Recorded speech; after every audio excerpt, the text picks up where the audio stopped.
check.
Get it together. Why were we muted and then? Well, it's always muted to start. Yeah, but the camera was live. Why were we? Why is your phone making noise? Why is your phone making noise? Hold on. Hold on.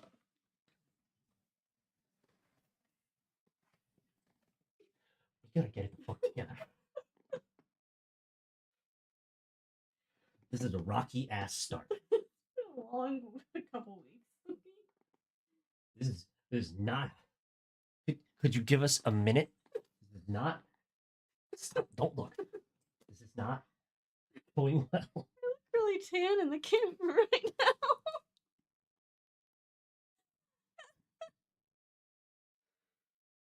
Hi. We have to compete with the goddamn Tony Awards. Oh, look, the only thing of substance from the movie.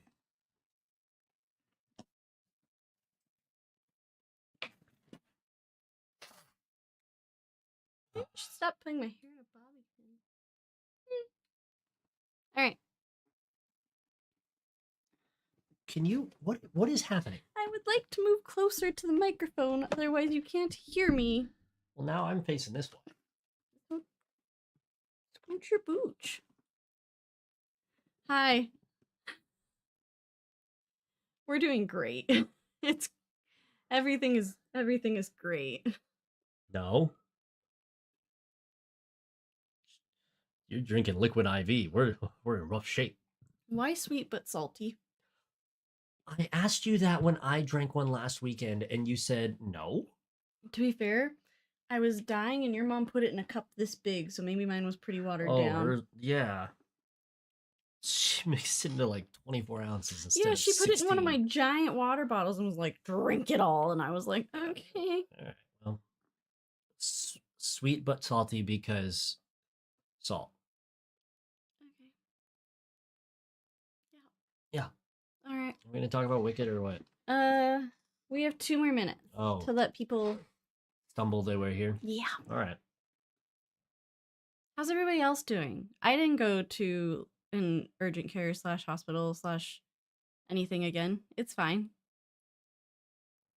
You guys are late. We're not late. I don't think he means us. Oh, they're late. Yeah. They are late. That's okay. It's allowed.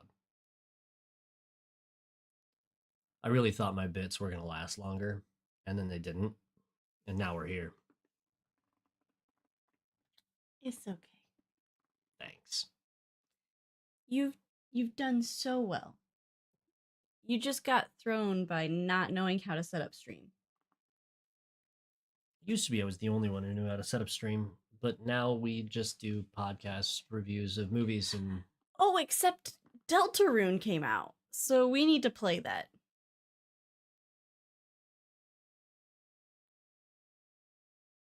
All right.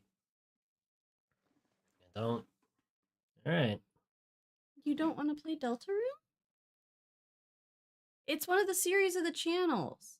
We played all of Undertale.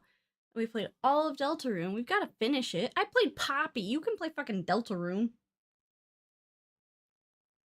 Poppy ain't even done yet. I know. I had to start. I'm the only reason I play Poppy is because you chickened out in the first chapter. Well, it was scary. I think Poppy's actually the last horror game I tried to get you to play for that reason. And you've been great. Besides all those times when you go, I don't want to play it, I'm scared. And then I have to play it. It's not even I'm scared. Most of the time I'm like, I can't beat the my hands don't hand too good. So plus you have to play it on like a... Do you use the keyboard? Yeah, you have to use the keyboard for it. Not even the controller. All right, well it's 35. Should we do a show? Oh.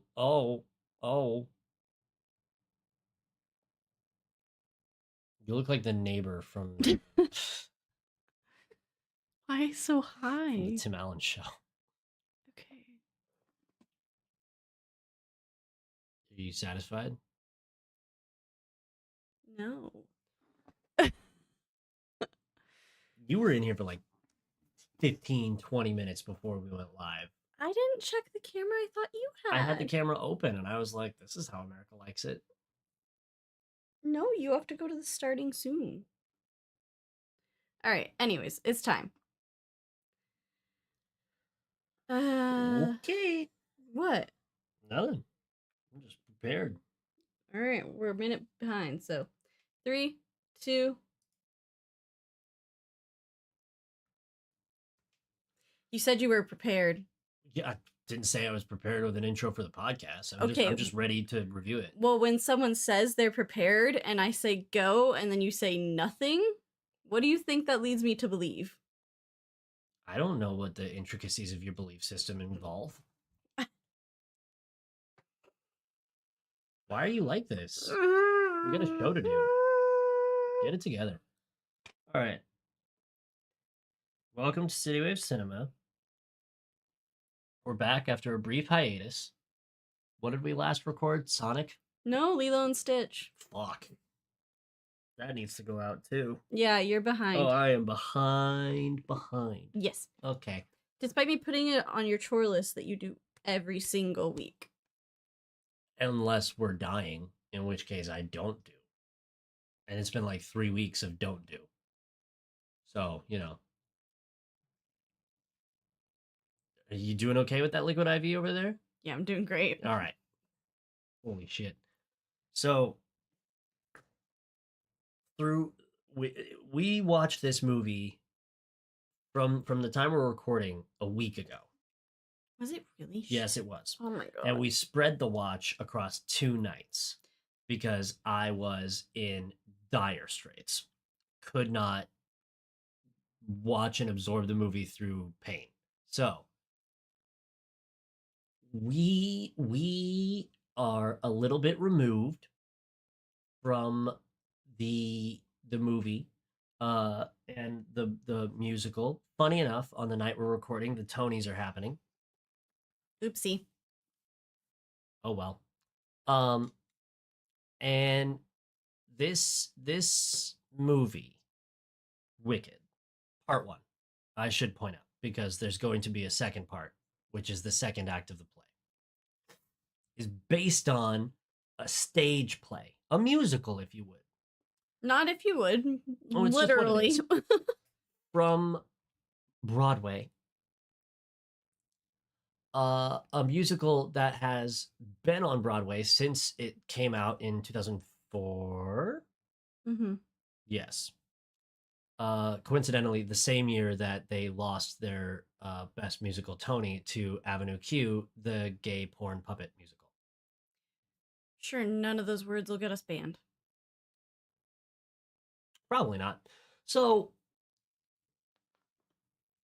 we are 21 years deep on Wicked lore. And the songs every musical theater nerd has rattling around on the inside of their skull on a constant loop. Yeah. Yeah. I married one, so I hear about it. I hear Rent. I hear Hamilton sometimes. I, in fact, purposely avoided listening to the soundtrack around James for like the past month because I wanted to do this podcast and I didn't want him to already go in pre-annoyed. Okay, listen. Some part of me, deep on the inside, was just so insistent on coming into this movie annoyed from the jump, which is not an objective way to approach reviewing a movie. It just isn't. So I had to really like lock in while we were watching it to not just be annoyed at everything that I wanted to. Now, having done that, I can objectively say there's this musical adaptation is fine. There is sort of like nothing really wrong with it. Okay. And this but is so fucking big. Musical theater nerds would have you believe this is the greatest thing to ever occur in cinema. And they're off their fucking rocker.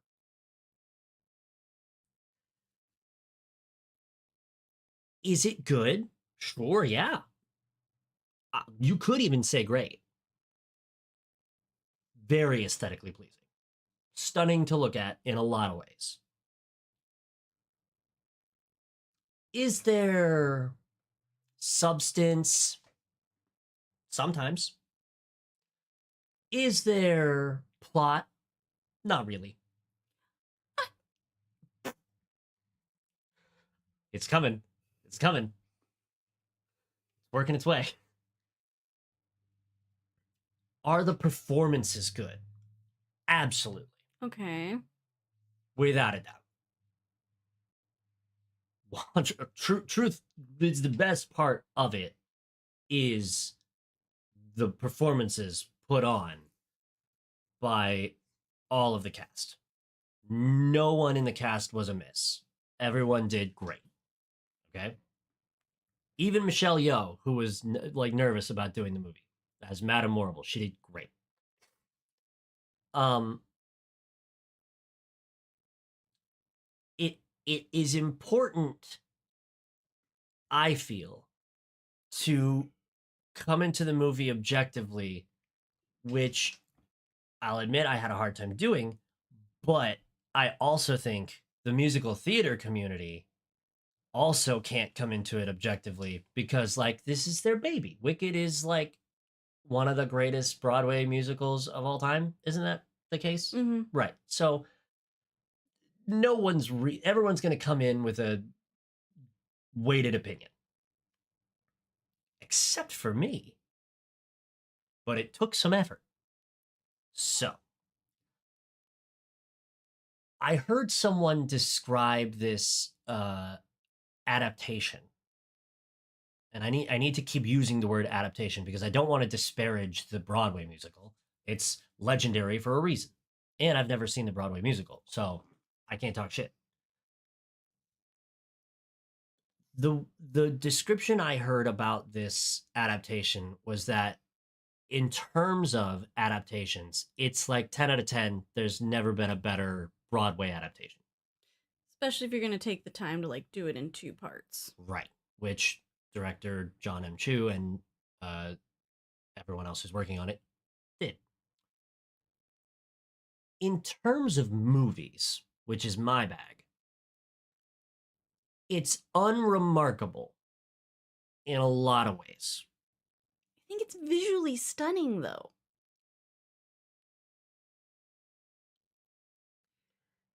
Form words, you can do it. Here's the thing. It's visually stunning in the way that Coco Melon is visually stunning. How dare you? It's a fuckload of in your face color and moving shit and deep design constantly. It's messy but coordinated.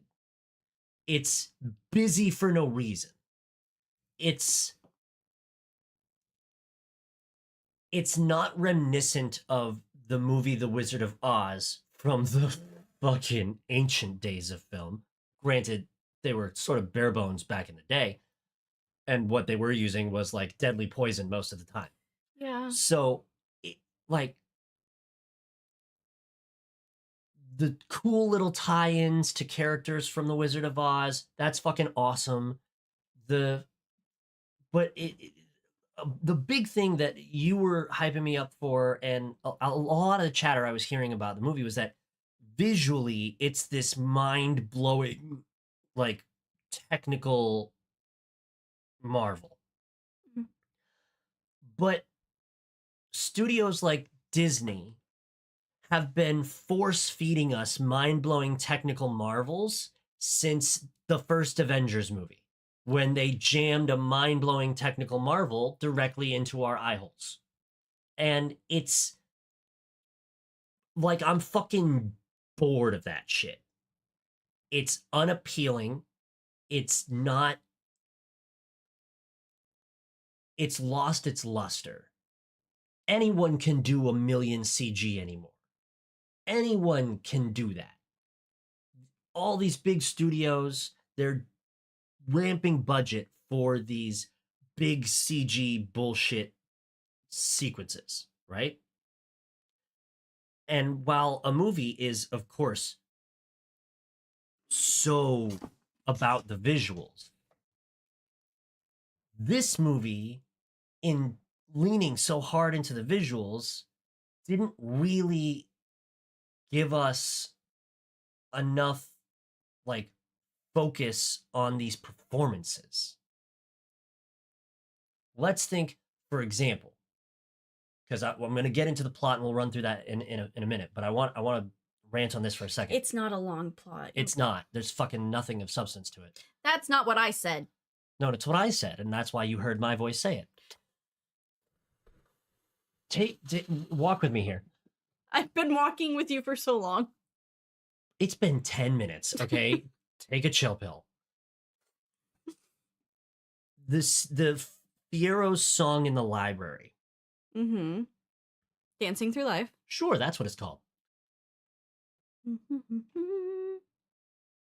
The time that we spend with Fiero center screen,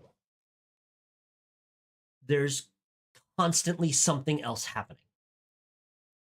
And that is how it should look on a stage. When we went to go see the Book of Mormon on stage, there was always someone who was doing their number up in front of the chorus doing their shit in the background. But you could see all of it, and it wasn't like hard to pay attention to everything. You could see and notice everything, and you weren't distracted by what the chorus is doing. You're not trying to split your attention too many ways. You might experience this in any movie we watch where you have to have subtitles on. Ugh. Yeah, see, that's what I was like for the whole musical. Because in every scene, or in every song sequence, specifically that one with Fiero, there's so much bullshit, good bullshit, but so much bullshit happening on the sides and in the background that you lose the depth of the performance from your stars. Maybe this is just the musical theater nerd in me, but like, I don't have that same issue. Like, I know who to focus on. And if the background is distracting, it's like part of the experience, meaning you don't necessarily need to focus on the main actor at that point.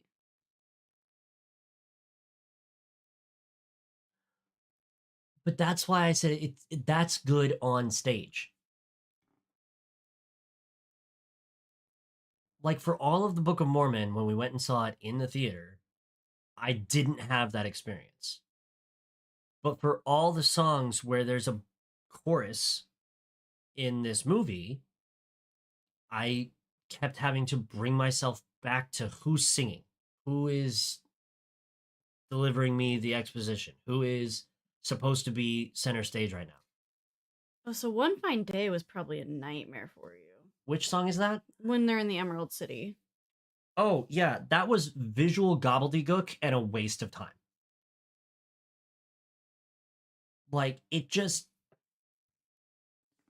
The visuals are huge and deeply intricate and worthy of praise. They're also deeply distracting, detracting from your star performers, and annoying. All that said, we must give them their flowers. Stunning to look at. Very good work on the coloring and the editing and all of that. Costume team did a fantastic job. Sure, I didn't pay attention to the costuming at all. Other than the Prince pants that Fiero wears. Fiero. Because you said it. the only other costuming that I paid attention to was where the plot demanded I pay attention to it. Like Galinda's fucking pink vomit everything and Elphaba's one outfit of gray. And the hat. Those are the things that the movie demands you pay attention to, and so I was able to pay attention to it. Do I know? Oh, and one other thing, because it struck me as odd, and it happened during the Dancing Through Life number. The school uniform is skirt pants, Yes. and everyone wears them, which I think is funny and dumb, but it's also Oz, so everything is funny and dumb. Now, 15 minutes in, I've done my artsy fartsy rant, but there is certainly more to come, especially when I get into things like plot and lack thereof. I think too there's some Easter eggs if you are like a super, and this is for the musical and the film. If you're like a super Wizard of Oz nerd, there's little things like that too that are sprinkled in, like getting Glinda's pink dress when she goes down to visit the Munchkins is so iconic to like Glinda, and the crown has to be right, and She came down in a bubble, dog.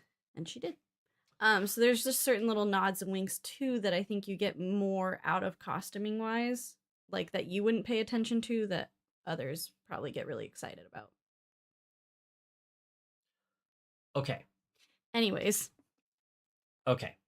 Okay. Okay. Okay. Here we go. Starting with the plot. We start the movie immediately after and kind of during the events of The Wizard of Oz, but elsewhere. And we rocket into Munchkin Land, where Glinda, the good witch, who is not a real witch, though she may try, comes down in a bubble dog to alert the... It may as well be a dog-shaped bubble for the way that the phrase is said. It's just a bubble, but the social media has rotted my brain. Hasn't it done that to us all? Truly. She rolls up into Munchkin Land, where everyone is just really, really leaning into celebrating the death of the Wicked Witch of the West. I mean, if you believe there was like a wicked tyrant running rampant through your country, I feel like celebrating their death would be understandable. Right. For sure. I don't have a banner in the closet. Great. At the hands of a female child, no less. So, the Munchkins of Munchkinland demand to know two things. One, a very poignant question. Why does wickedness happen? Oof. Difficult to explain. Lots of points of view on it. Will we address them? No, we won't. However, what we will do... The story is answering that question, James. That's the point of the whole fucking story. No, it's not. It's so that everyone can sing songs and we can explain where characters came from. No, because wickedness happens because people make people wicked. The show answers the question. Oh, I'm sorry. Were we watching the show? The movie answers the question. The movie thinks it does. It's got to get to part 2 and then... Oh, well, then the movie didn't answer the fucking question, did it? You know what this movie answered? Where'd that hat come from? Fuck yeah, that's what we all wanted to know. Incredible. Terrific work. God damn it. I didn't know what you were going to say. I didn't think it was going to be that. All right, now, listen up. Wickedness happens when your mom's a whore. So, we start the movie. The YouTube gods are going to rain fire down upon us. We shouldn't have done musical theater. It's edgy.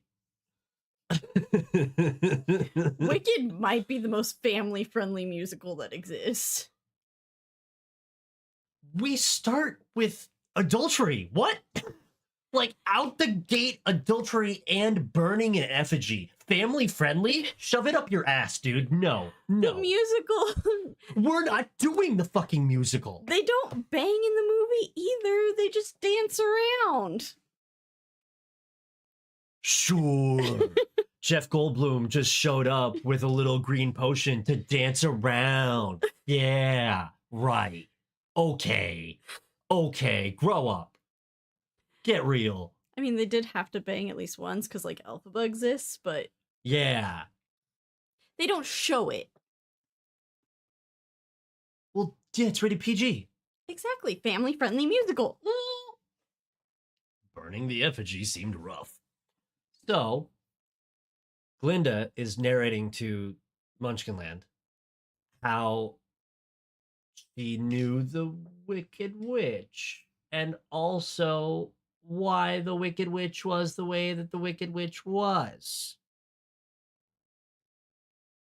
Thusly, we travel back in time to see the then governor of Munchkinland, Governor Throp, leave, kiss his wife on the cheek to go to work, and immediately, bing bang boom, Jeff Goldblum arrives. Now, you don't know that it's Jeff Goldblum unless you listen with your ears.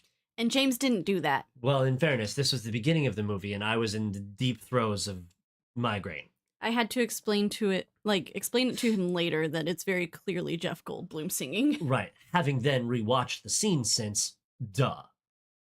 So, Jeff Goldblum does play the wizard, just so you know. Spoilers!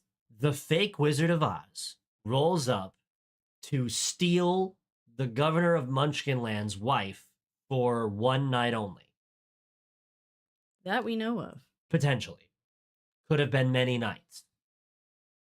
He gets her to drink this bottle of goo. Elixir? It looks like flubber. And they do the nasty, not on camera. Then, 9 months later, a baby is born. This baby is green. Just like a wide variety of babies who are born in Oz. Nope. Actually, we then begin racism. Like from birth. From birth, the governor, deeply upset at a green baby, yells at his bear nursemaid Nanny. to take away the creature on the nose a bit. And thusly, we have Elphaba, who has telekinetic powers of sorts when she is under duress.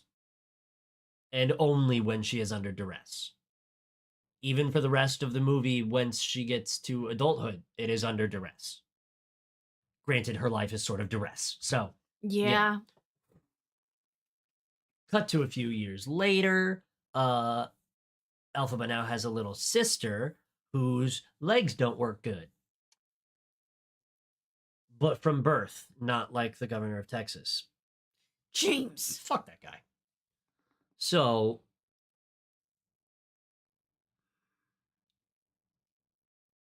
we see school children bullying Elphaba for being green. They have like harsh little nursery rhymes and stuff, and Pretty creative for like 6-year-olds, honestly. Elphaba throws rocks with her mind at the children, which I think is fair. And she also like didn't severely hurt any of them. got them in like the legs. They're a bunch of babies, and the governor is just sort of like pissed off every time Elphaba is like around, just at her existence. It's so on the nose. Cut forward many years to Shiz.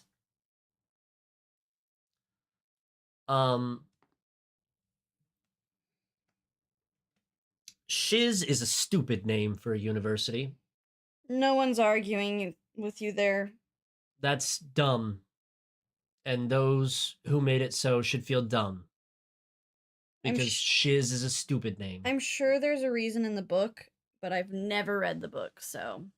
There's a book of this? Yes, the musical's based off the book. Well, God, now I gotta. And oh, you mean we're watching an adaptation of an adaptation? Yeah. Well, okay, but to be fair, you watched an adaptation of an adaptation that you loved. Which is Shrek. Because Shrek is a book, and then a movie, and then a musical.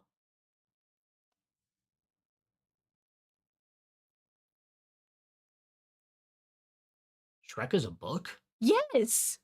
It says it in the credits. You watched the credits of Shrek? For what? It's been on. You watch the movie enough, sometimes you just let the credits go, like. What? Okay. Back to this adaptation of an adaptation. There's also 4 books, according to my local Of librarian. what? Shrek or of this? Of Wicked. Okay. Oy, oy, oy, oy, oy. All right. Shiz University. It's one of the many universities, sort of like that one that's in Tinky Winky Land or whatever the fuck. That's where Fiero's from. That's not where he's from. It's where the fucking Teletubbies live. It is a Teletubby, not where the Teletubby lives. What is it? Rinky Dink fucking. It's Tinky Winky. That's not where Fiero's from. This isn't he the prince of like Tinkleton University or something? Winky, that's even worse. This whole thing's stupid as fuck. I hate it. That's part of the original Wizard of Oz. That's like the Frank L. Baum lore. Yeah, well, Frank L. Baum wasn't great either. It was the goddamn 30s or some shit. Oh my god, I need to go. I'm here to shit on everything everyone loves. It's my job. So we're at Shiz, where Elphaba is being made to assist in bringing her sister, Nessa Rose, that's her name, by the way, to the university, where Nessa Rose has been admitted and will be allowed to study some sort of thing at the university. Now, the movie would have you believe that this university is Hogwarts. However, it isn't. And that is because no one does magic actually the whole time. Until one time when Madame Morrible does do magic once. And for the rest of the time, she will do no magic the whole time. Now, next movie, we maybe see some. I don't know. Could be. I'm not in charge. So. Nope. But what? The school is not all for wizardry. It's just a university, but there is like a sorcerer's like major that you can get. Okay. We also meet Galinda, played by the one and only Ariana Grande, who does maybe a perfect one-to-one Kristen Chenoweth impression the whole time. She just can't pull off that blonde very well. Yeah, but I mean, can anyone? Kristen Chenoweth. Okay, but she's like 60. And she's in the movie. So she's not only in the movie, she's in the movie sort of caricaturing herself, which is funny. So we meet Galinda, who is a character that I believe is supposed to be deeply dynamic. Only she's one-dimensional the whole time. No, that's who Galinda is. But I think they want you to think she's dynamic.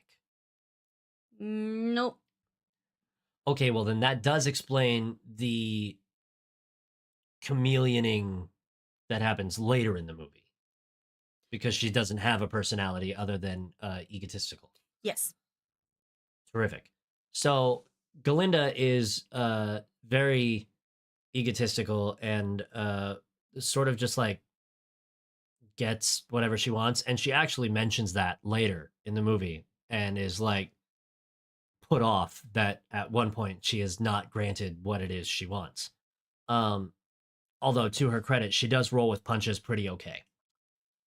So Elphaba shows up on the scene where there's a bunch of like students out in the courtyards and stuff, and everyone's like, Jesus Christ, Jason Bourne. No, she's green. Ah, scary. It's sort of like when Shrek shows up places and they're like, ah, it's green, scary. Sort of like that. Pretty good, accurate example. Yeah, sort of. So I like her little like rattle off that she does of questions every time like someone's like staring at her. She's like, yes, I've always been green. No, I did not eat too much grass as a child. Like her little thing that she does. I'm not seasick. I've always been green. No, I did not eat too much grass. this is a nice part. However, it is married to the part later in the movie where she does it to Fierro, and he like has an answer to all of her statements, and all of them are funny. And then it's like, oh man, but I like that character more. So I know Elphaba is unlikable. Just Like as a character? yeah, it's not her fault. But like, Why don't you like Elphaba? besides being oppressed the whole time, she doesn't have other personality traits that you can lean into and identify with. So you as the audience viewer experience only Elphaba's trauma. Granted, it is like skin deep. So it's her whole life is this trauma. So there's not really room for there to be more things. I mean, she's an advocate. Temporarily. She's smart. You get that like relating to being an outcast thing that most people have. You get that pining over someone that you can't have that's relatable. Like she has a lot of things. She pines. She's in love with Fierro, dude. She sings a whole song about it. How she wishes she could be that girl, but the girl he chose is the one with blonde hair with a gentle curl. Oh, was that sequence after the lion cub? Yes. Oh, I didn't pay attention to that shit. She's in love with Fierro. There's a whole love subplot. Well, it only happens for that scene. And later when they interact at the train, I've been thinking about that day with the lion. Listen. Okay, this is part of the problem with adapting a stage play to film, especially when you're taking a 2.5 hour stage play with intermission and stretching it into 6 hours of movie. Yes, clearly we get a lot more time to like dive into the visuals and shit, but they didn't put any more content in it. So we're stretching all of the things that normally feel like they pace well. I am positive, having not seen the stage play, that the stage play, which is still on Broadway to this day. I don't think it is anymore. Is it not? No. Fuck, I said it out loud. No, that makes me wrong. That had a tremendous run. There you go. Surely it was paced well. It wouldn't have done well if it didn't be paced well. Shh. Okay, but later on when you're going to talk about the made up words, you can't say shit anymore. Well, I'm going to say like it's dumb to have made up words, but I'm also bad. So, like, we're taking something that is paced well and stretching it to the point where the pacing is not well anymore. We take so long to get to the next thing, and then we get to the next thing and it feels like so disconnected. The scene like we transition away from the classroom after the Poppy nightmare. This is later in the movie, but it happens. We transition from the classroom to somewhere. The woods. Okay. The woods that are only there for right now. When she's running around outside of Shiz later, where is she? In a cornfield. And how big is the cornfield? As big as the fucking county. Where's the train station? In the cornfield. Where's the fucking woods? I don't know, but you can ride your bike there if you find and steal a bike. Okay? It's paced so poorly, not of its own fault. It's because there's not more shit in it to get you from point A to point C. We don't have point B. It's so jarring to go from in the classroom, where we have been one time before, to a new location that's mystical and weird and somewhere else. That's what I'm saying, chat, is on the other side of... Typing with my ass. It's on the other Like side the of the scriptwriter building. was for this. It's on the other side of the building. Then in the wide, when she runs to the cliff that's in the cornfield, where's the woods? I'm gonna go pull up this thing. I can't. Give me a fucking map of Oz. And find me the woods. Is it next to the poppy field, the cornfield, Munchkin Land, or Tinky Winky's asshole? Is Winky Country a different country? Or what is this? Why, we're not in fucking Kansas anymore. Wake my goddamn baby. Oh, we got a fucking map here, all right? What? It looks like a flag. What is it? Oh, that's not a good map. Griffin Land? What is the... Munchkin Land? Okay, that looks like an ocean. They shouldn't have used blue. With the curve, the swirly twirly road, that does look better in green. I'm not gonna lie to you. Where Dorothy goes. Okay, and Galinda's castle is in the red zone.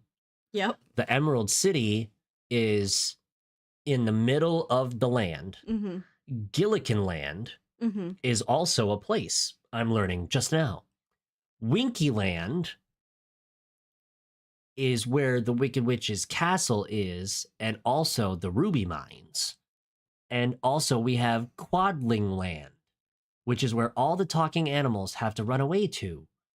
And that's all of Oz. This country is so little. It's like the size of the county I live in. Winky Country. Fuck out of here with that shit. Anyways. I'll bring back up the fucking description. I don't know what the fuck goes on. Chinatown? What? In Munchkin Country? This map is completely different. I know. I'm trying to find Winky Country is not on that side. It's on the... Okay, we don't have a real map of Oz for this. For the fucking audio listeners, this has just been the worst ever of all time. Maybe worse than all those times where we lost the plot.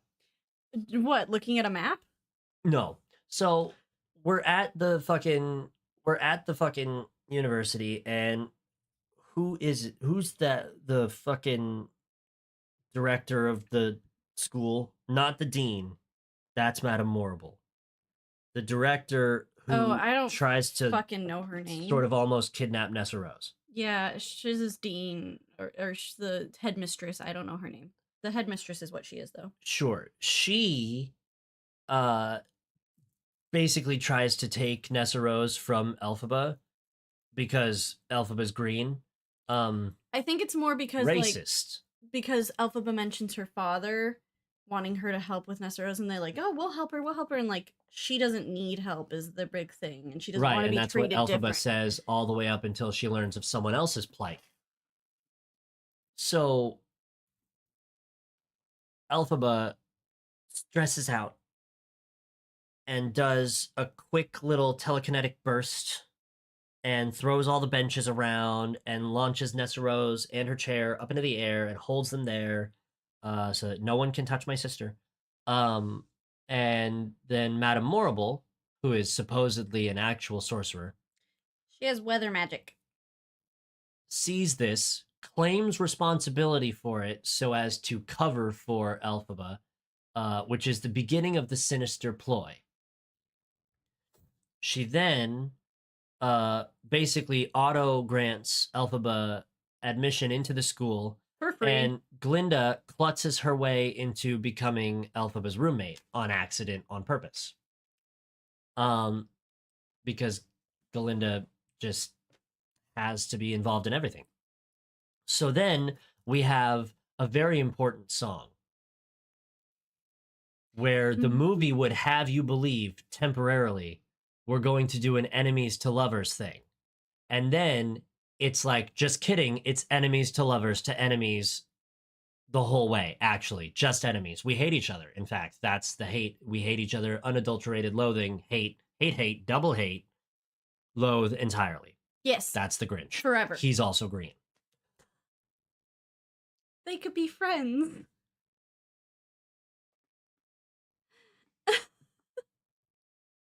No. Maybe. Elphaba does like furry things. So now Elphaba is the lone person who will be taught sorcery, which really, really bugs the shit out of Glinda. But she's just sort of like, oh no, I'll figure out a way somehow. And then we do a time skip to some other time during the semester in which we have history class with Peter Dinklage as a magical creature. An anthropomorphic goat who blames his blatant mispronunciation of Galinda's name on not having front teeth, which I did take time during the movie to try to say Galinda without touching or using my front teeth, and I could, so he's full of shit. He's just an asshole. Even if he was messing up, it would be on the ol sound, not the guh. Yeah, because the ol is your tongue goes forward. I mean, I don't know how the anatomy of a talking goat's mouth works, but when I say Galinda, I say Galinda, and I don't have a problem. I will say this is like one thing about Galinda in the scene, having someone just like it feels blatantly like mispronounce your name when everybody else can say it. Oh, yeah, feels like shit.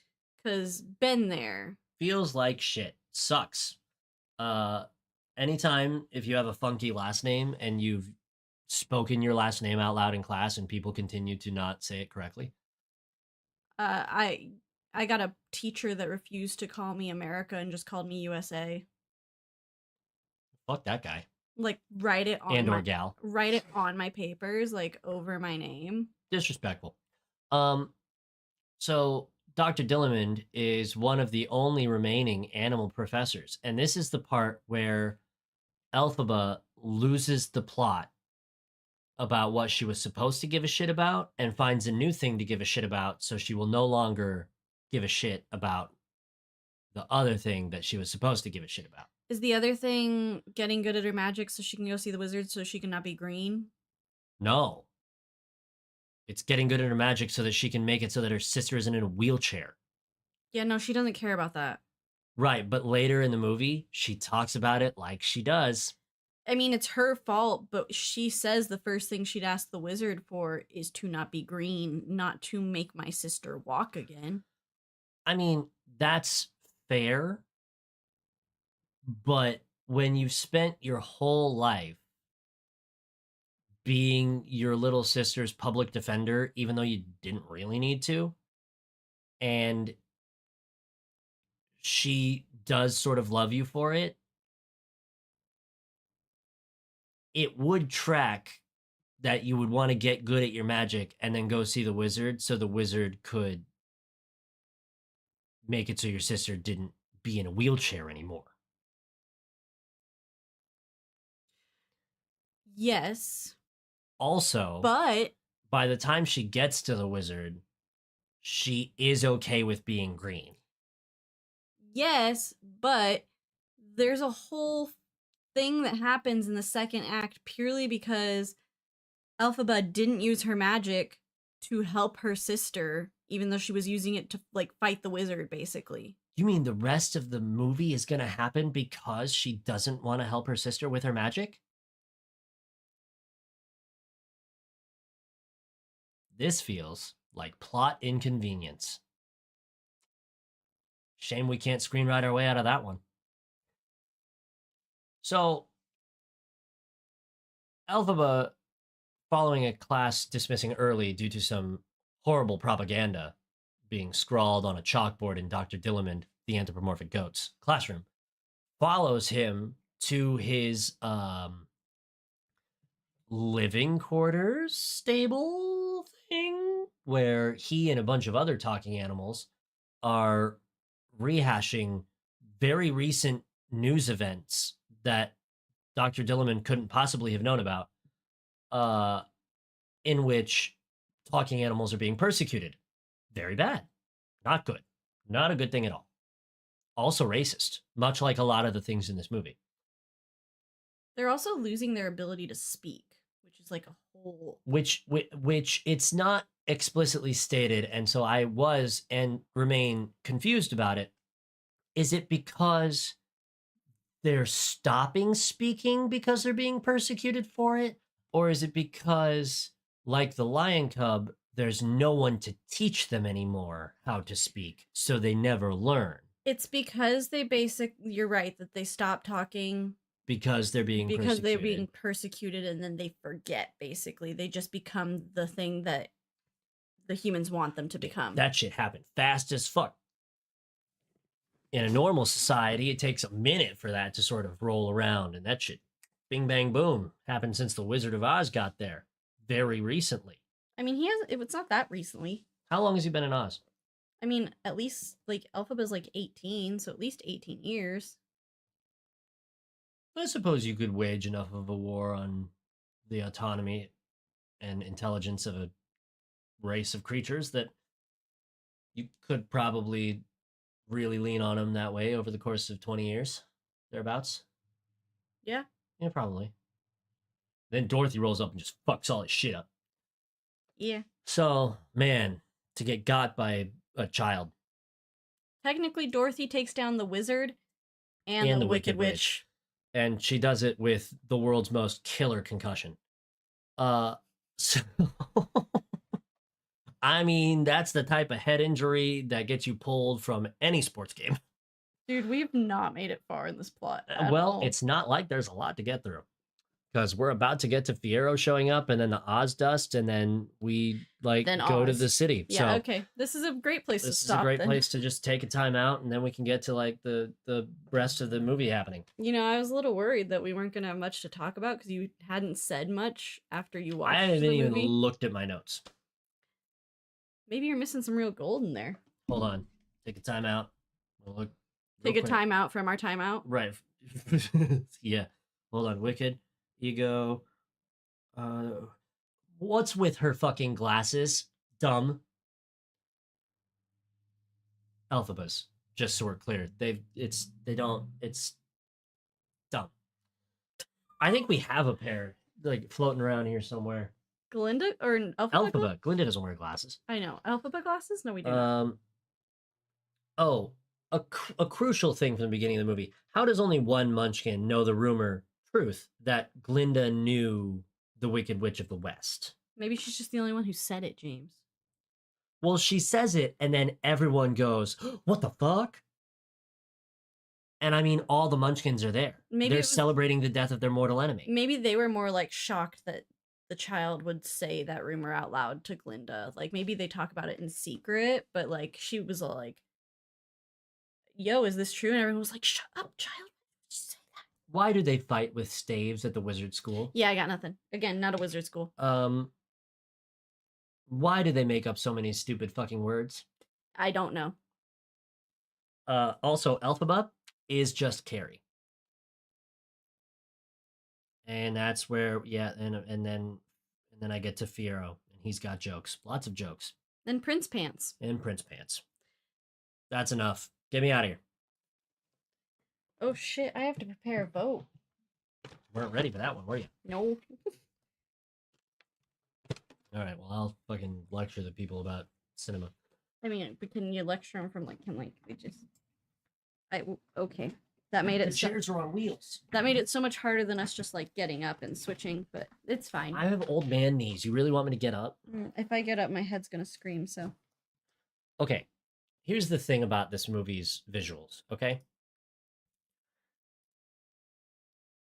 The musical theater crowd would have you believe this is a Dune level visual masterpiece. Um, and the reason I made the comparison um to Dune because that's in my eyes, both part 1 and 2, the most recent truly visually impressive movies to come out. If you really wanted to compare it to a sort of like movie, you would compare the visuals in this movie to any of the Harry Potter movies or a more modern the what's the new Harry Potter movie series? Grindelwald and the oh, Nazis. Fantastic Beasts and Where to Find Them. Those are them. You could compare it to those movies. And it's sort of the same except for the Fantastic Beasts movies feel more like to the point with their visuals. It once again, it feels like the visuals of this movie are dedicated to portraying the stage play as accurately and as more in depth as possible, and it makes for something very pretty to look at, but it takes away from the meat of it. All right, we're gonna take our break.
want to suffer. No one's going to suffer. It's an excellent movie. James has never seen it before. And when I found out, I thought, well, it's a great one to do. 1 vote for Joker 2. 3 votes for Brave.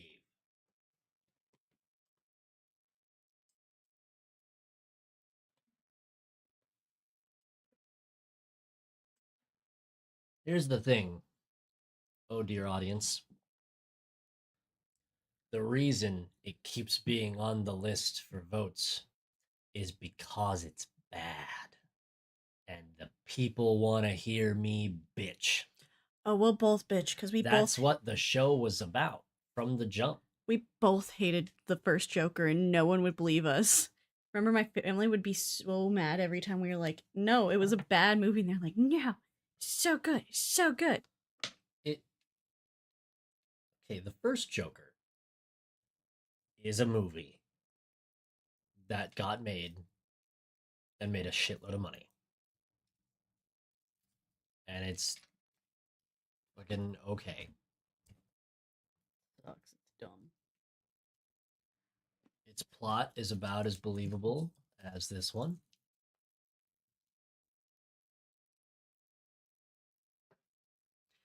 All right, I didn't save this shit. You gotta save it. How else am I supposed to upload anything? If only that would make you upload. All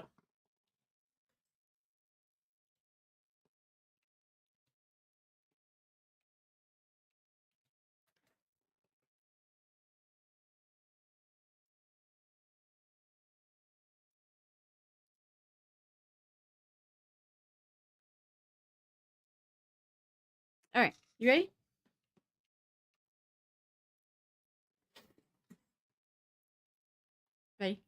Ready? I gotta get my notes. Ready? Yeah. 3, 2. Man, I clipped the microphone as soon as you hit record. It's embarrassing. I do a countdown and everything. I know. I'm supposed to be a professional. I just botched it. Professional, and yet we can't get an intro down to save our lives. That's the charm of the show. We don't need an intro. We just roll, you know? We just sort of rock and roll. That's it. We didn't even say our names last time or what we were watching. We didn't. Fuck. No, I said no, we didn't. Man, I'm all over the place. Yeah, and you were the one telling me to get it together. That was last episode. This episode, I don't got nothing together. That's James. I'm America. This is CityWavesCinema. That's what it is. And we watched Wicked in case you were really confused for a lot of the first half. Part 1 of Wicked, because there are 2 parts of Wicked. Not currently. And in this part, there's not really a Wicked Witch, but more like fascism. There's a lot of fascism and authoritarianism. Yeah. A lot of that in this one.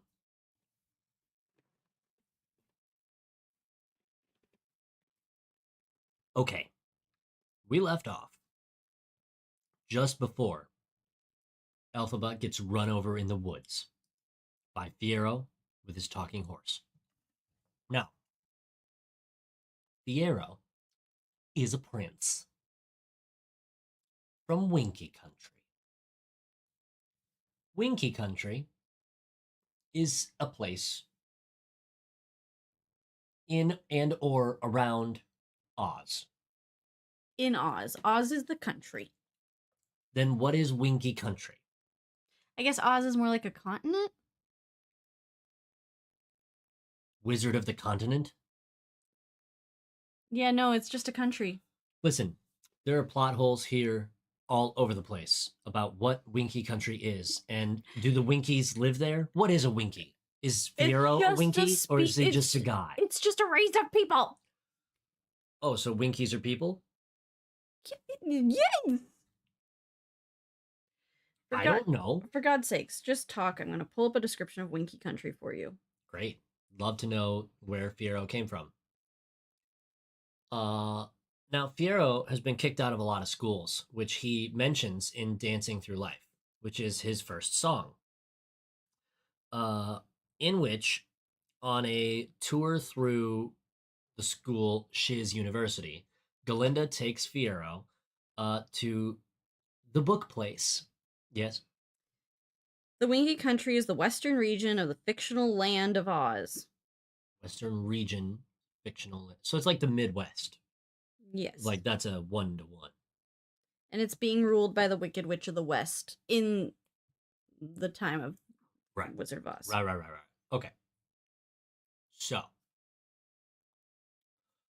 um, Fierro doesn't really like school, so it does beg the question why he came to Shiz University.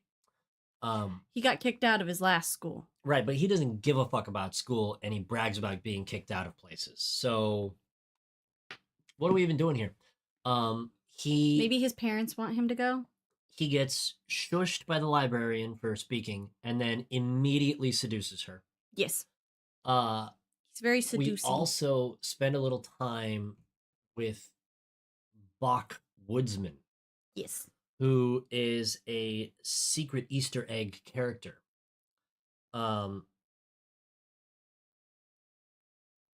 The Scarecrow, right? That's Fiero.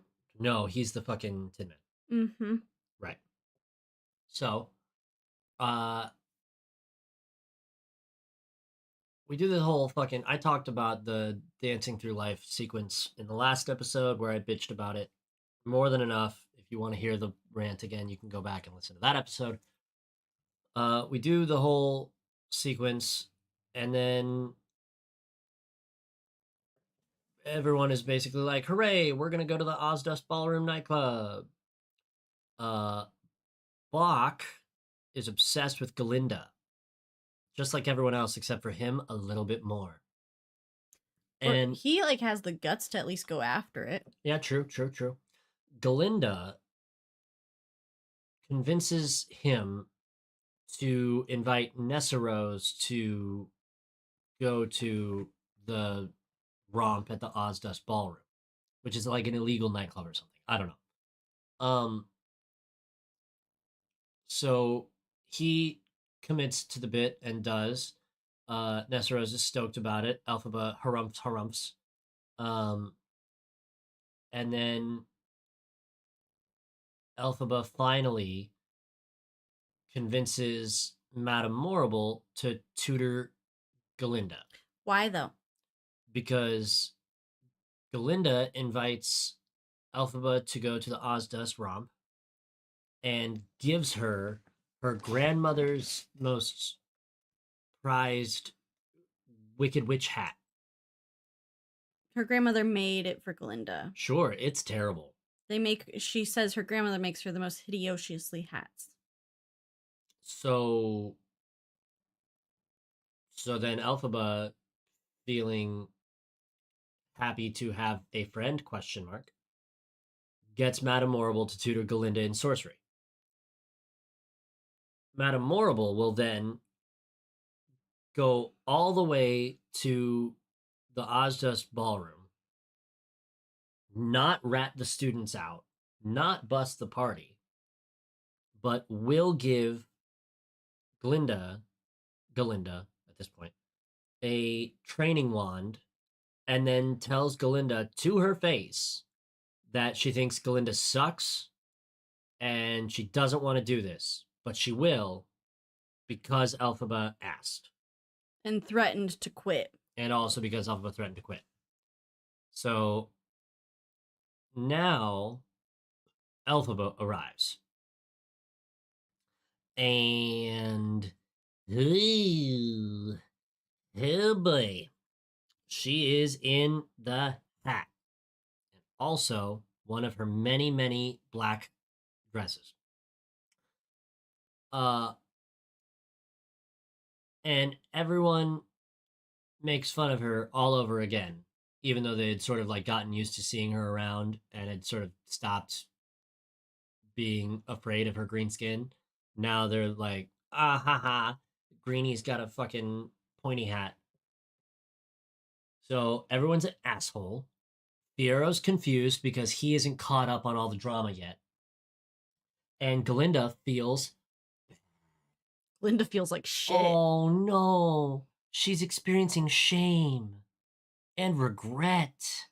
Things she's never felt before. Devastating. I mean, life altering, ruining for Galinda, who is shallow as shallow can be, to feel a feeling beyond, I get what I want. So then we do a sequence, um, which I assume is way cooler on stage than whatever the fuck it is in the movie. In which Elphaba, instead of leaving or exploding everyone's brains with her magic powers, will go to the center of the room, surrounded by everyone, and do an interpretive dance to no music. I think she did it to prove that they couldn't like get to her. Like she But was good. wouldn't doing that intimate that they had in fact gotten to her, especially when she's visibly crying the whole time? I mean, that's why I think she does it. Especially because Firo has that line of like, she doesn't give a twat what anyone thinks. And then Galinda accurately points out that that is completely and totally wrong. Of course, she does care what everyone thinks. That's why she's doing that. She just pretends she not to. Right. So now Galinda is going to use her complete inability to be embarrassed in public, uh, and will go impressively learn and repeat the choreography to the weird interpretive dance to no music. And because Galinda does it, now everyone puppets her and also does it. And it is devoid of real emotive connection outside of Elphaba and Galinda. It feels like the crowd only does it and only gets on board because Galinda does it, which makes it cheapens the feeling. I mean, because Galinda like accepted her, I think everybody else is too. Because the main reason they were so anti Elphaba, I mean, other than she's green, is because Galinda kept egging them on that like Elphaba was making her life fucking miserable. That's Galinda's fault. Shouldn't have volunteered, dumbass. She didn't. She fell. Should have been better on her feet, dumbass. Um, Either way, they then go back home to Shiz, and we have a rendition of what I would argue is the most popular haha song in the movie and the show. Only because I knew the song before I saw the movie or the show. And that is Popular, in which Ariana Grande will once again perform a crystal perfect one-to-one Kristen Chenoweth impression. It's just so good. I even went later and I listened to Kristen Chenoweth sing it, and I went, "Damn, she fucking the same voice. She fucking killed it." Once again, I think she did an excellent job. I shit on this movie a lot. I really need to lean into everyone acts their ass off and sings so good in the movie. They perform so good in the movie. They all sang live too. I heard it was just those two, but either way, they sang live, and that's not typically how you would film a musical ever. And they were like, "Yeah, we just do this," and the director was like, "Fuck yeah, unique experience." So they bond, doing Popular, and then sometime later, during a history class, Dr. Dillerman announces that he is retiring because they Forcibly. are no longer allowing animals to teach at Shiz.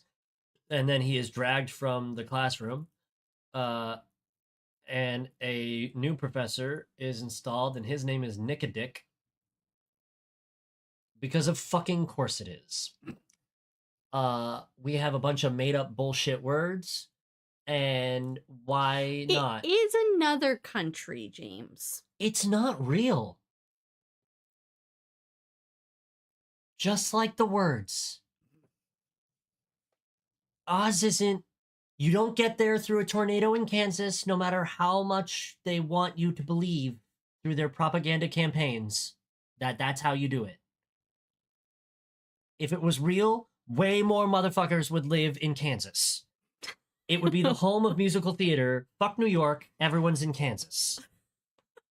And when tornadoes roll out, everyone's a storm chaser all of a sudden.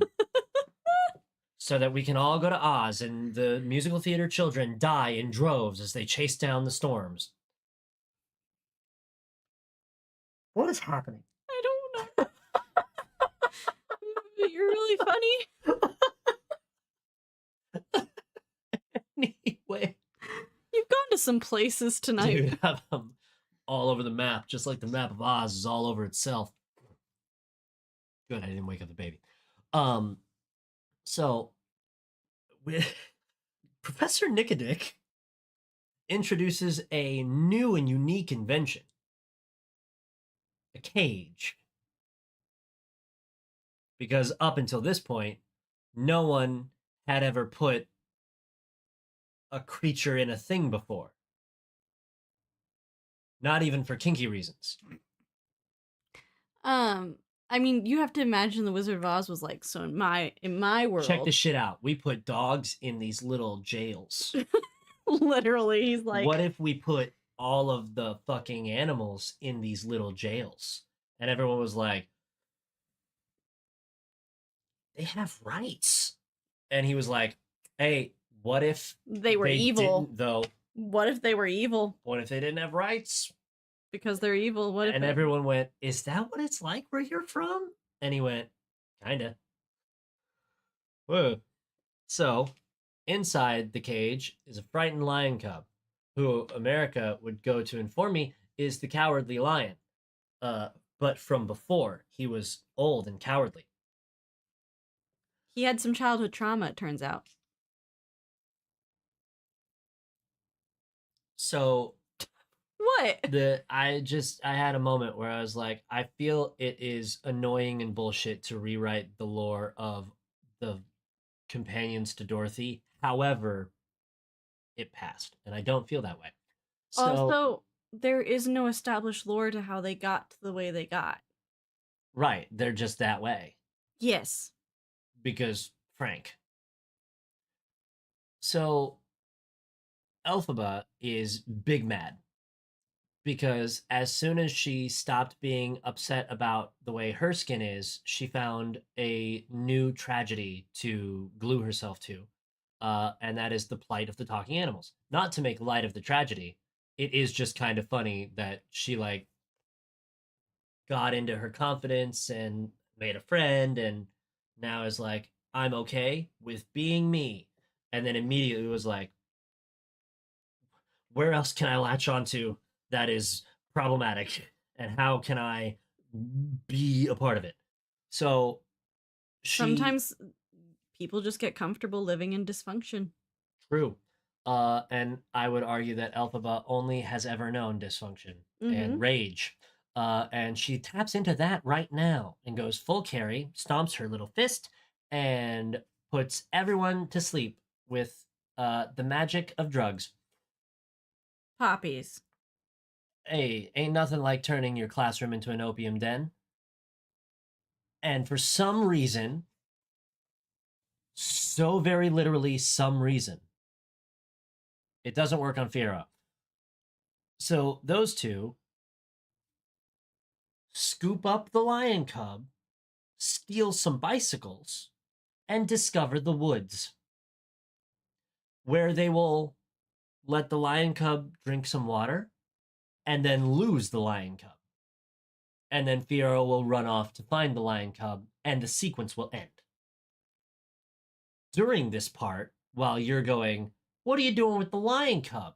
They apparently uh, share some intimate moments, and then Elphaba regrets being in love and is sad that Firo likes blondes. Only Firo immediately stops liking blondes and is clearly into Elphaba for the rest of the movie. I mean, but he does not break up with Glinda. Well, he's just sort of an idiot the whole time. I mean, that's his whole shtick, because he ends up being the Scarecrow, and Right, and also he just is sort of a womanizer. So, like, he's an does he have bitches? He's cool. he's a non. What? He doesn't care about gender. You said he's a womanizer. He's an Oh, he is everyoneizer. extremely. Is it breathing? I'll put my dick in it. That's that guy. That's Fiero in a nutshell. Until later, when he's a scarecrow and he can't do that. You ever seen a scarecrow with a penis?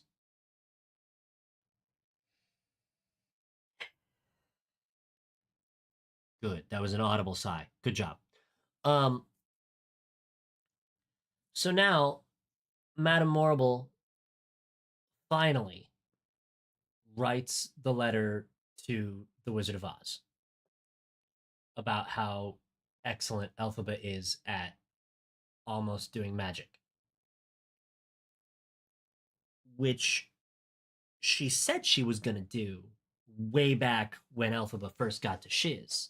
So it is at this moment, in case you hadn't tracked based on the fact that her name is Madame Morrible, that she's the bad guy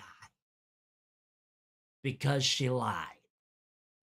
This is your neon sign clue if you missed the first one, which is her name. You can't be named Madame Morrible and not be the bad guy. I hate to tell you. That's writing 101. In fact, it might be writing 100 in case you needed to take remedial writing. So shoots off the letter to the wizard. Some time will pass, and then we get a candygram back from the wizard, in which all of the students of Shiz lose their fucking minds over a balloon and a monkey that claps the cymbals.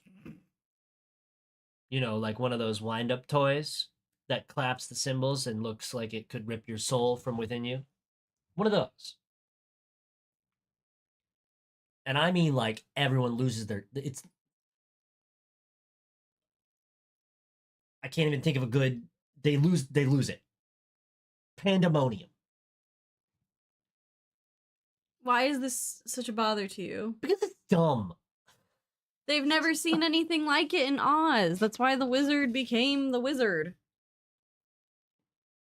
His little gadgets are like mind-blowing to them. Like if you went back in time and showed someone a calculator. Maybe it, I'll take this one as it just being me, but it has always bothered me. From well before I knew about Wicked or anything, from the first time I saw The Wizard of Oz, read the story, it's always really bothered me how easy it was for the wizard to trick everyone into thinking he does magic.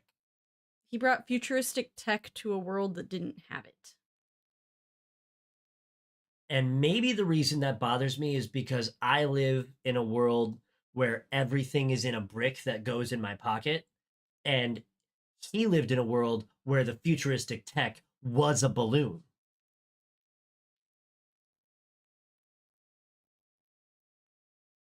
If we flew a hot air balloon over some of those uncontacted tribes on some of those island nations, they would lose their shit.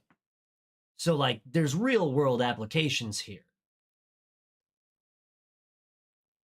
But it, like, I don't know. It always bothered me, and I don't have a good reason for why it always bothered me, but it always bothered me that everyone who lives in Oz is an idiot and also easy to trick.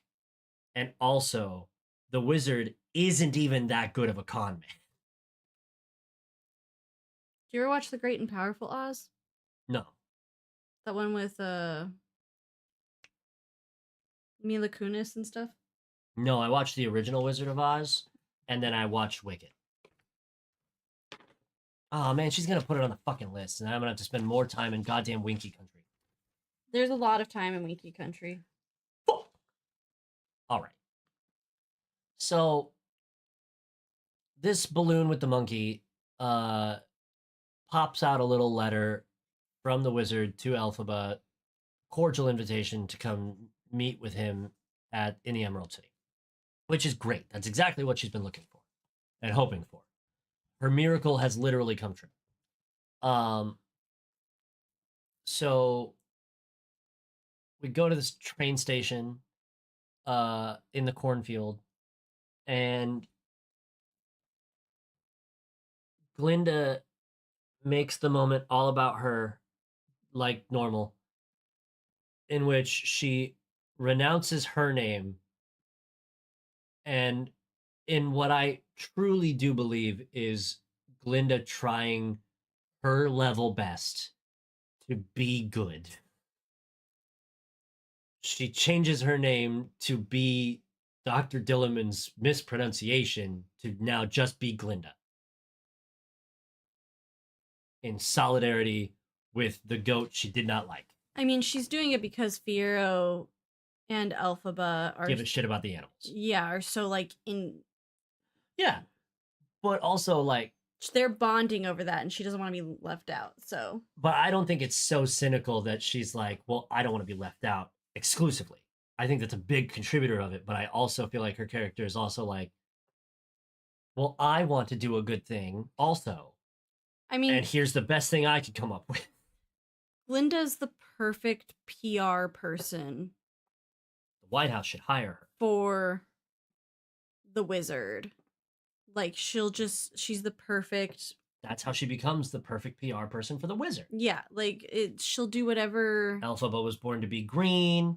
Glinda was born to be PR. Glinda will do whatever she thinks gets her ahead.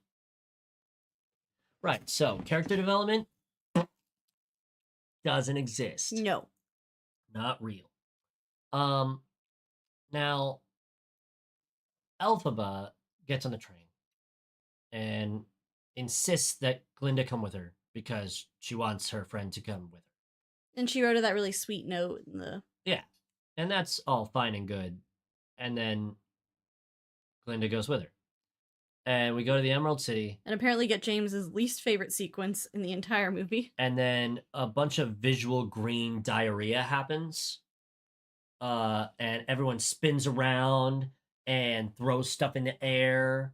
And Idina Menzel is there, and she doesn't show you her asshole.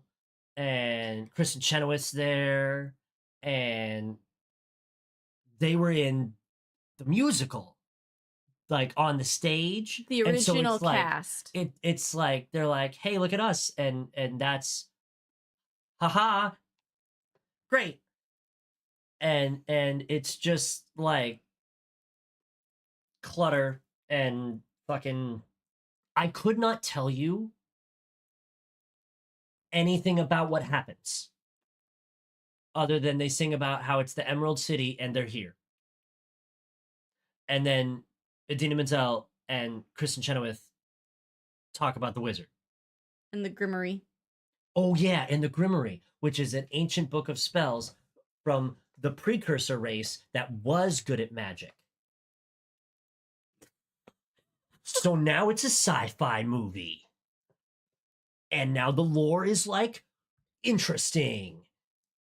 And what happened to the precursor race? The same thing that happens to every precursor race. They stopped fucking and they all died.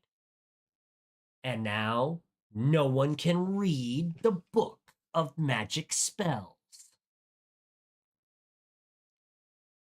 And that's where we're at in Oz. And when new people come to the Emerald City, we tell them about it. And also, that bitch is green and no one is upset about it because guess what? This whole fucking city is green. So we're cool.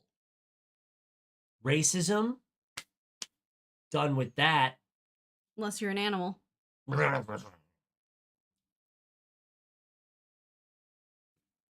Great. So then they go to meet the wizard.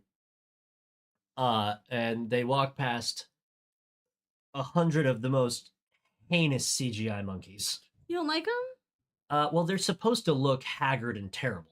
They are supposed to look ugly, and I think they wanted to try to make them somewhat uglier than necessary to give some of that old, really bad costume flying monkeys. And boy, howdy. You remember when we recorded Lilo and Stitch, we talked about how when Jumba's on screen, your eyes go, hey, anything the fuck else. When the monkeys are on screen, my eyes went, what if I was really interested in the fabric of the couch right now? So you take that information with what you will. So they go on past all the monkeys and they get to the wizard's room of screeching, in which they are introduced to the wizard, who is just a fucking guy. And they have a little bit of hangout time in which Jeff Goldblum dances. They couldn't stop him, actually. There was a mandate on set that he wasn't supposed to dance, and he said, I'm Jeff Goldblum. I'll do whatever the fuck I want. And he danced anyway. Is that like a real thing? No. Okay. It's just that whenever Jeff Goldblum is on screen, he's just Jeff Goldblum. Yes. And he's been that way since the 80s. So it's just him. That he's just is it the perfect persona to play the wizard? Yes. Yes, it is. However, you could easily forget while watching that he is supposedly the Wizard of Oz and just go, "Oh, it's Jeff." Yeah. Which is kind of funny because the Wizard of Oz is just a guy whose name I can't even remember. Frank. No. Nope. It's like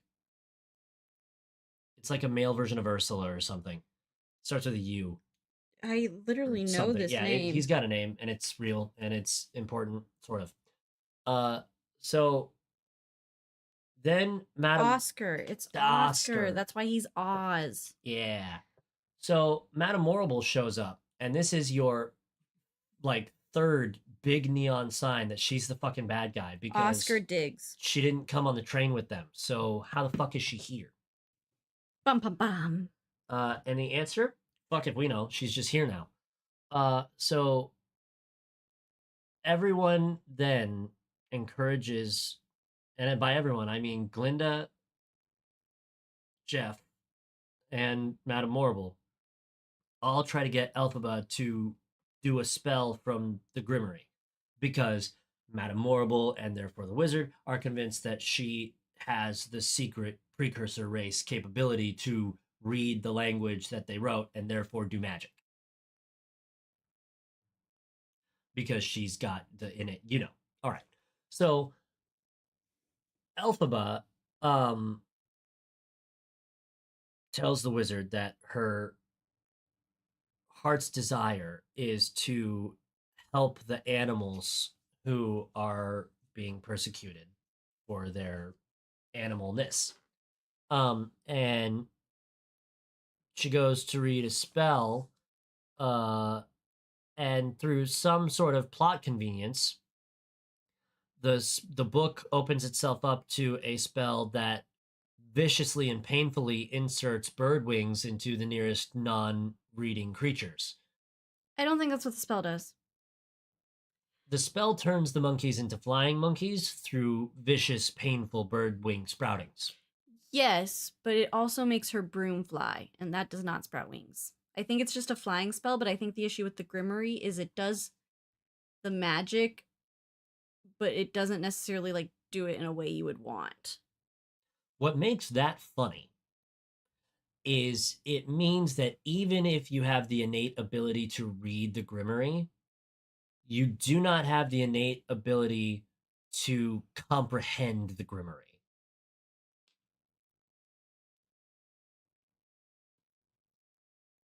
Yes. When you're learning to read in real life, you have to be taught how words have context and how they flow together and how sounds mean things and they can mean different things when they're next to other sounds, and letters and such can mean different things when they're mixed around, right? That's how reading works. Imagine you looked down at a book that was written in a different base language than the one you speak. For me, let's say Mandarin. Bunch of symbols, no idea. And I just started reading it perfectly. I would still not have any comprehension as to what the fuck I am saying. Elphaba does not comprehend Grimmery. Elphaba can only recite Grimmery, Yes. which is the only cool thing in the movie.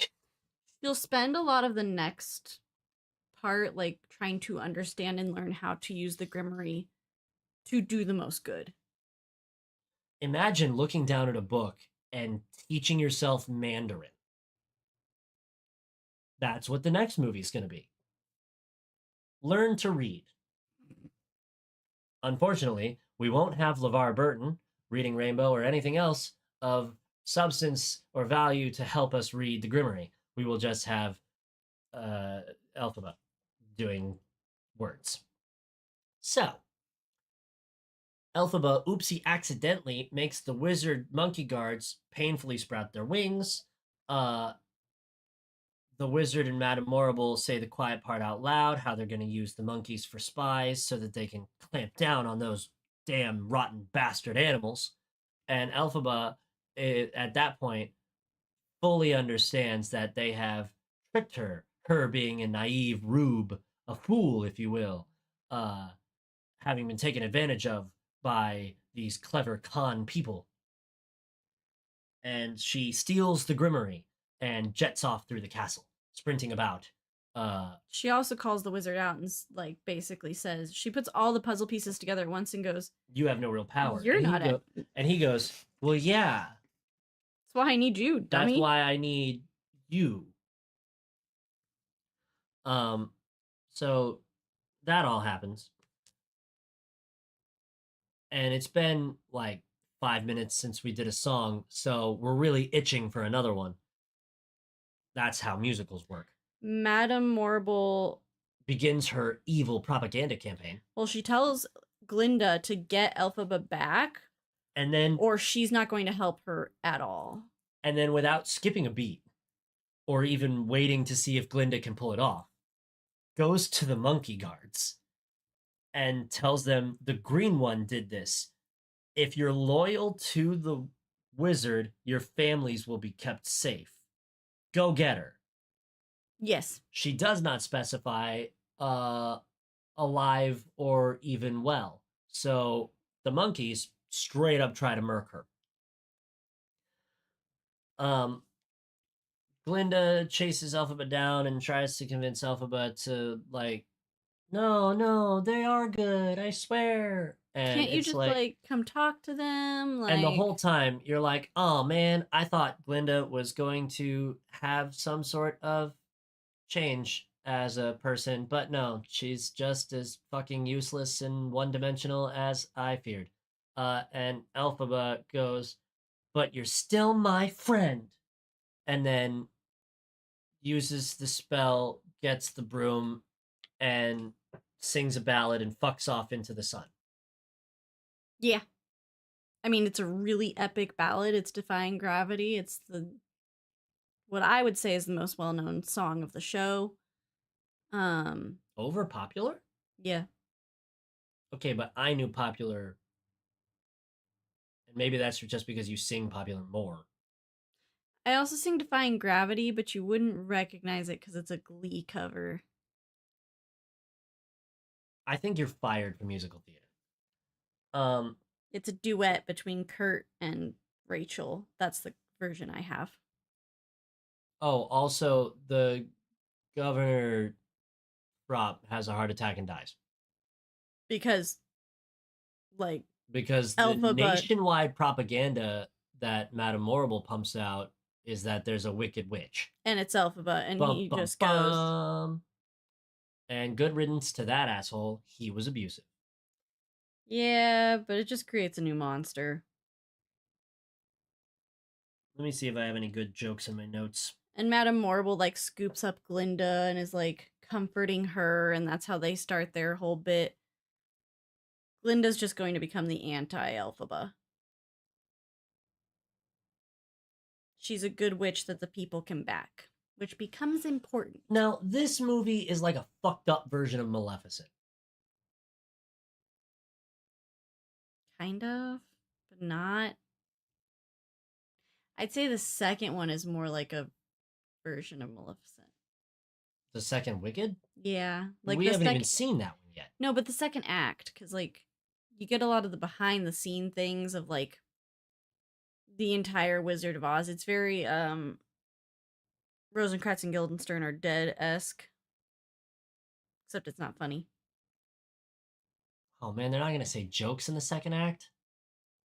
I don't know if I can No, the tolerate it. second act is kind of sad. I don't know if I can tolerate it. Are they gonna sing songs? Yes, Are they good songs? I mean I think the whole soundtrack's good. Okay. Maybe I can tolerate it. The acting's still gonna be there. That's true.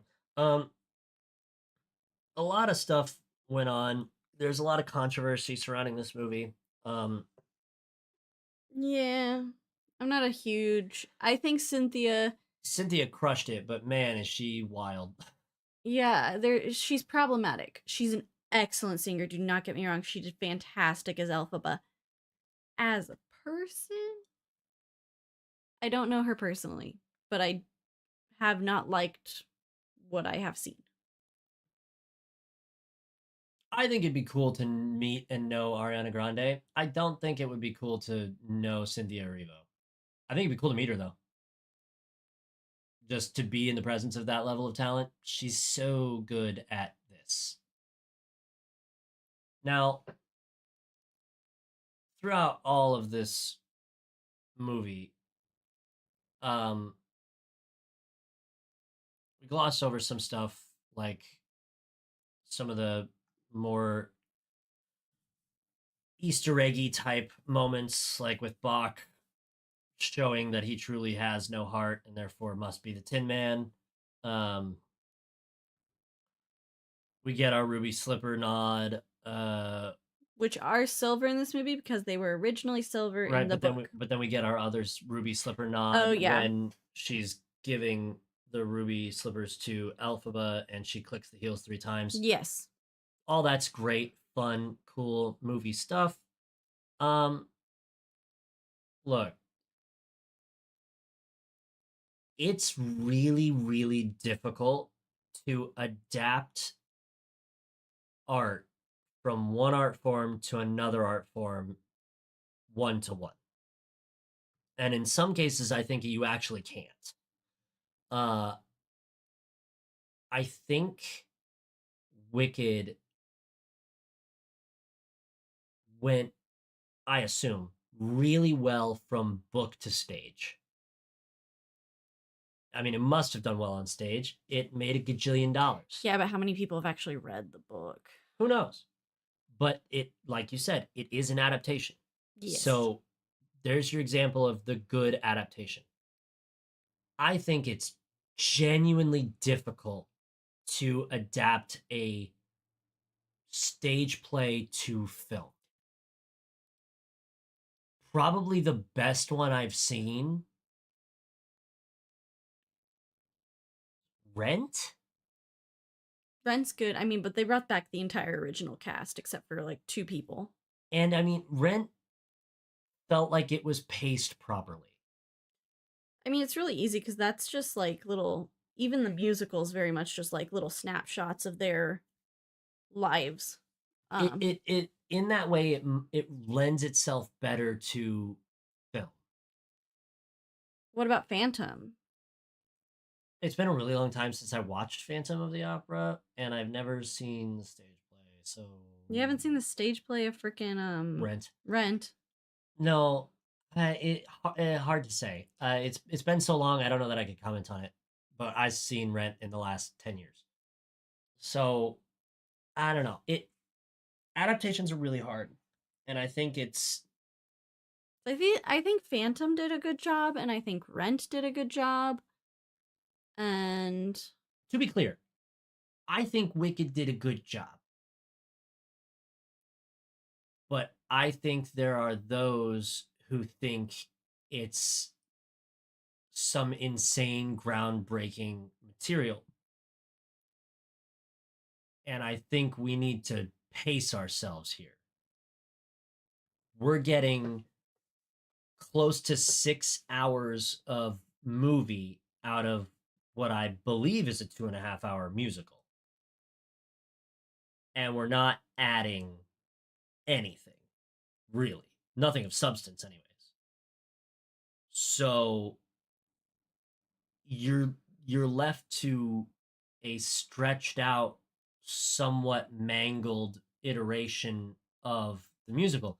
And once again, the flowers to the director and the colorist and the editor and the performers, they all did a marvelous job. This is not like a 10 out of 10 movie. Strictly from a movie standpoint, this is like a 7 out of 10 movie,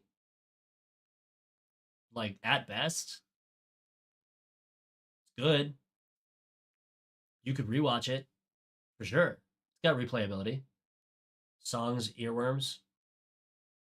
It's a visual cluttery mess in a lot of sequences, and that's because they wanted to really drag you into Oz. And I think they do, but Oz is a visual cluttered nightmare garbage land. I think it was even in the first one. Yeah. Oh yeah. It the even back in the day when they were inventing new ways to kill people on set, it was visually like oh, that's red, that's real red, oh, like They said we got color TV. Let's use it. right, we learned how to do it, we're gonna do it real hard. I would encourage people to watch it, but I would not go so far as to say it's anything like super remarkable and groundbreaking. Performances, top notch. Direction, great. Cinematography, okay. Color, phenomenal. Story, well, it's not great. It's fun, I guess, to take the narrative of who the bad guy is and be like, just kidding. What if they were never the bad guy and they just got framed by people who were actually the bad guy? And now I kind of want to write a story about how the Wizard of Oz suffered terrible tragedies as a child, and that's why he's a con man now. And in his old age, he has a redemption arc of some sort, and we can all forgive the wizard for his terrible crimes. Because that's what this movie is about, the Wicked Witch of the West. Ta da! Wah wah.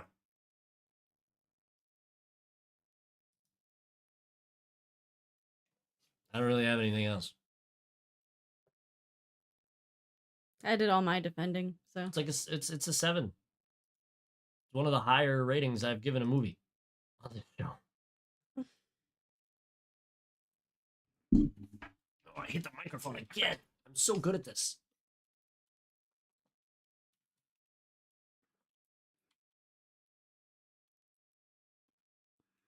I think people should go watch it. It's on Peacock if you have that. I'm also again sorry that this took us so long. I know I said it was supposed to be last weekend, but then, like James said, he died. Then I really, really died. Yep. Um, I was in urgent care again yesterday, so it's been a time.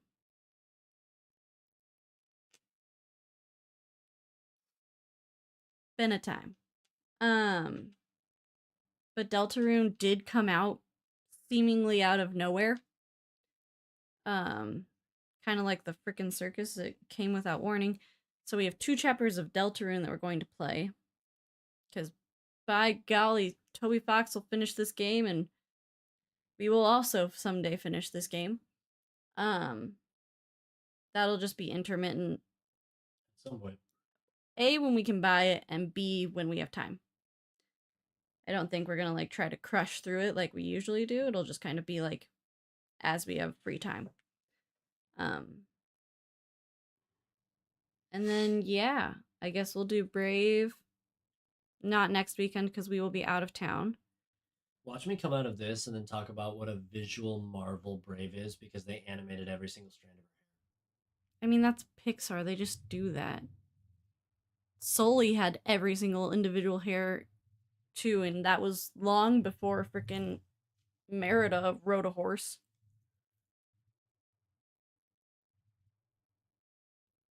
Anyways. It's going to be a great episode where I just go, the themes of feminism. You sound so upset about watching Brave. I'm not upset about watching Brave. I'm as upset about watching Brave as I was about watching Wicked. I knew it was going to happen eventually. No, why are you gonna miss some streams? Sad.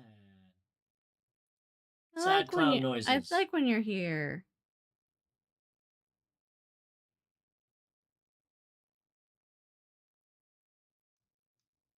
Traveling where? Does your phone not go with you? We're portable. Hell yeah, dude. Go have fun in Japan. That's a little less portable. My sister just got back from Japan. That's fair. Those time zones aren't gonna match. Hell no. But you can always watch the recordings.